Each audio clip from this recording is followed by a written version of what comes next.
अमन का बहुत बुरा एक्सीडेंट हो गया था। प्राची ने उसे बचाया और उधर डॉक्टर ने बोला आइए मेरे संग केबिन में।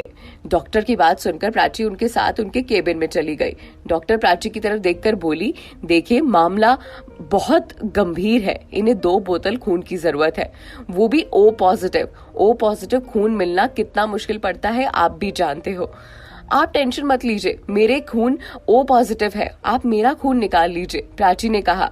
तो डॉक्टर उसकी बात मान गए और प्राची का खून निकालकर अमन को खून की बोतल चढ़ा दी। अमन का ऑपरेशन हुआ और इन सब के बीच किसी ने उसके घर पर फोन लगाकर बता दिया कि अमन का एक्सीडेंट हो गया। सब ये सुनकर बहुत बुरी तरह परेशान हो गए थे। शादी वाले दिन एक्सीडेंट ये देखकर सब हैरान थे।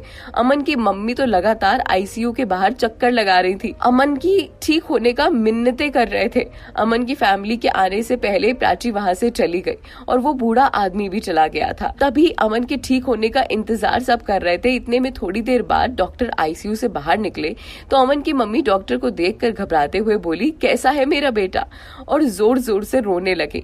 इतना कहते कहते तो डॉक्टर ने उन्हें समझाते हुए कहा, अब आप फिक्र मत कीजिए, आपका बेटा खतरे से बाहर है। शुक्र कीजिए उस लड़की का जिसने आपके बेटे की जान बचा ली और आपके बेटे को हॉस्पिटल आकर खुद का खून देकर चली गई। ये सुनकर अमन की फैमिली बहुत खुश हुई और उस लड़की के लिए प्रार्थना करने लगी और उसे आशीर्वाद देने लगी। अमन की मम्मी को तो ऐसा लग रहा था जैसे उन्हें दोबारा जीने की उम्मीद मिल गई हो।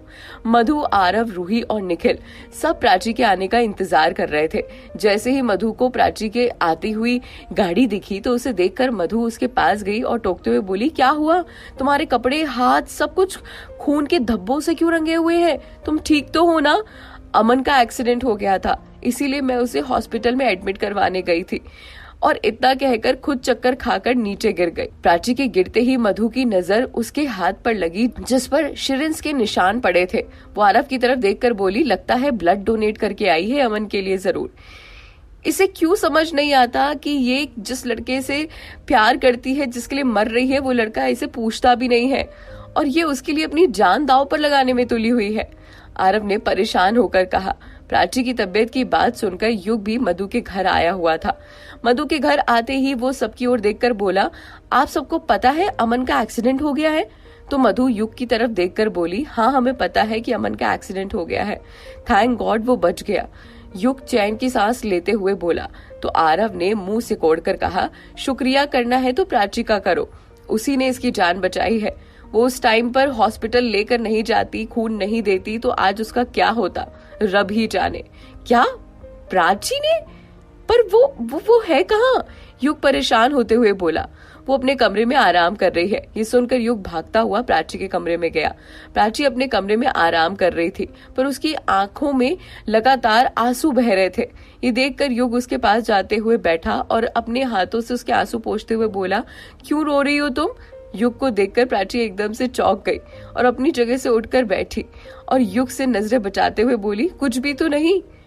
क्या कुछ भी नहीं? मैं सब जानता हूँ, तुम अमन के लिए रो रही हो। फिक्र मत करो, उसे कुछ नहीं होगा, तुम उसे कुछ होने ही नहीं दोगी। मैं जानता हूँ जब तक तुम्हारा प्यार उसके साथ है उसे हवा का झोंका भी नहीं छू सकता। फिर क्यों रोकर अपनी तबीयत खराब कर रही हो? हाँ, वैसे भी अभी ब्लड डोनेट करके आई हो तो कमजोरी आ गई होगी, थोड़ा कुछ खा पी लो, युग ने प्राची को समझाते हुए कहा। नहीं, मुझे भूख नहीं है, प्राची ने बस इतना जवाब दिया तो युग वहां से उठकर चला गया और बाहर सबके बीच जाकर निखिल को देखकर बोला, वो अभी रो रही है। क्या करें, जब मोहब्बत सच्ची होती है ना तो तकलीफ बहुत होती है। अमन ने भले ही उससे प्यार ना किया पर वो तो अमन से बेहिसाब प्यार करती है, एक ऐसा प्यार जिसकी हम कल्पना भी नहीं कर सकते। हम समझ सकते हैं उस पर क्या बीत रही होगी। हाँ निखिल, तुम सही कह रहे हो, किसी भी लड़की के लिए उसके प्यार को खो देना या अपने प्यार को कुछ होते हुए देखना समझ लो मरने के बराबर है। मधु निखिल को सपोर्ट करते हुए बोली। अगले दिन जब अमन को होश आया तो वो खुद को हॉस्पिटल में देखकर चौंक गया। अमन के होश आने की बात नर्स ने जाकर अमन की मम्मी और उसके परिवार वालों को बता दी।